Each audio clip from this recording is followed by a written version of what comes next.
இதே காட்டிடுவோம் பாரீர் ஆலு பாரீர். ஆலுன்னா என்ன? உருளைக்கிழங்கு. அதை வச்சு என்ன செய்ய போறோம் பாருங்க. Good morning viewers. இன்னைக்கு நீங்க பார்க்க போறது ஒரு ஹெப்பார் ஐயங்கார் கம்யூனிட்டியோட டிஷ். ஹெப்பார் ஐயங்கார்ன்றவங்க வந்து கர்நாடகா சைடில் இருக்கக்கூடிய ஐயங்கார் பிராமின்ஸ். இவங்களோட டிஷ் இது. இதுக்கு பேரு ஆலு கட்டே பாத். இதுக்கு தேவையான பொருட்கள் என்னன்றது பார்க்கலாம். இப்போ பாசுமதி அரிசி சாதம் 1 கப், வேக வைத்த சிறிய உருளைக்கிழங்கு 500 கிராம், தேங்காய் துருவியது 1½ கப், கொத்தமல்லி இலை 2 மேஜைக்கரண்டி, வேர்க்கடலை வறுத்தது 2 மேஜைக்கரண்டி, இஞ்சி அரை துண்டு, கசகசா 1 தேக்கரண்டி, சீரகம் அரை தேக்கரண்டி, பச்சை மிளகாய் 2, பட்டை 1, வெங்காயம் நறுக்கியது 2, லவங்கம் 2, எலுமிச்சை சாறு 1 மேஜைக்கரண்டி, எண்ணெய் தேவையான அளவு, உப்பு தேவையான அளவு. இப்போ நம்ம இந்த தேங்காய், வெங்காயம், கொத்தமல்லி, கசகசா, பச்சை மிளகா, சீரகம், பட்டை, கிராம்பு, இஞ்சி, வேர்க்கடலை இதெல்லாத்தையும் நல்ல ஒரு பேஸ்டா அரைச்சு வச்சுக்கலாம். இப்போ நம்ம இந்த தேங்காய் அரைச்சு வச்சிருக்கிற பேஸ்ட் ரெடி. இப்போ ஒரு கடாயில கொஞ்சம் எண்ணெய் வச்சுக்கலாம்.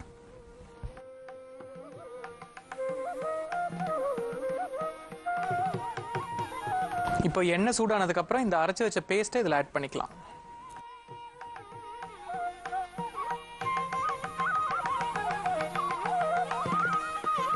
இதுல இப்ப கொஞ்சம் உப்பு ஆட் பண்ணிக்கலாம். இப்போ இதுல இந்த பச்சை வாசனை போனதுக்கு அப்புறம் இதுல வேக வச்ச பேபி பொட்டேட்டோஸ் ஆட் பண்ணிக்கலாம். இந்த மிக்சர்ல இப்போ we can add the basmati rice, cooked basmati rice. உப்பு இல்லாம நான் குக் பண்ணியிருக்கேன், அதை ஆட் பண்ணிக்கலாம்.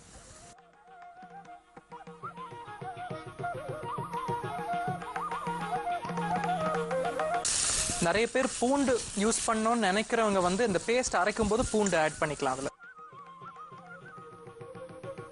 நான் அடுப்பை அணைச்சிட்டு இதுல கொஞ்சம் அந்த ஒரு டேங்க், ஒரு புளிப்புக்கு கொஞ்சம் லெமன் ஜூஸ் ஆட் பண்ணிக்கிறேன். அடுப்பை அணைச்சிட்டு தான் ஆட் பண்றேன் நான்.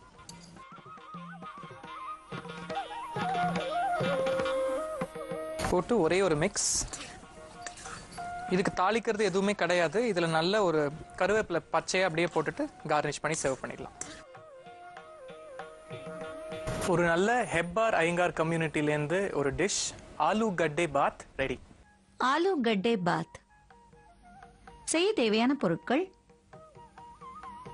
பாசுமதி அரிசி சாதம் 1 கப், வேக வைத்த சிறிய உருளைக்கிழங்கு 500 கிராம், தேங்காய் துருவியது 1½ கப், கொத்தமல்லி இலை 2 மேஜைக்கரண்டி, வேர்க்கடலை வறுத்தது 2 மேஜைக்கரண்டி, இஞ்சி அரை துண்டு, கசகசா 1 தேக்கரண்டி, சீரகம் அரை தேக்கரண்டி, பச்சை மிளகாய் 2, பட்டை 1, வெங்காயம் நறுக்கியது 2, லவங்கம் 2, எலுமிச்சை சாறு 1 மேஜைக்கரண்டி, எண்ணெய் தேவையான அளவு, உப்பு தேவையான அளவு. ஆலு கட்டே பாத் செய்முறை: ஒரு மிக்சியில் வெங்காயம், சீரகம், லவங்கம், பட்டை, கசகசா, வறுத்த வேர்க்கடலை, இஞ்சி, பச்சை மிளகாய், கொத்தமல்லி இலை, தேங்காய், 3/4 கப் தண்ணீர் ஆகியவற்றை சேர்த்து விழுதாக அரைத்துக் கொள்ளவும். ஒரு கடாயில் எண்ணெயை சூடாக்கி அதில் அரைத்த விழுதை சேர்த்து நன்றாக வதக்கவும். வதங்கியதும் அதில் தேவையான அளவு உப்பு சேர்த்து நன்றாக வதக்கவும். பிறகு அதில் வேக வைத்த சிறிய உருளைக்கிழங்கை சேர்த்து 2 நிமிடம் வரை நன்றாக வதக்கவும். வதங்கியதும் அதில் வேக வைத்த பாசுமதி அரிசி சாதத்தை சேர்த்து நன்றாக கலக்கவும். பிறகு அடுப்பை அணைத்துவிட்டு அதில் எலுமிச்சை சாறு சேர்த்து நன்றாக கலந்து பரிமாறவும். ஆலு கட்டே பாத் தயார்.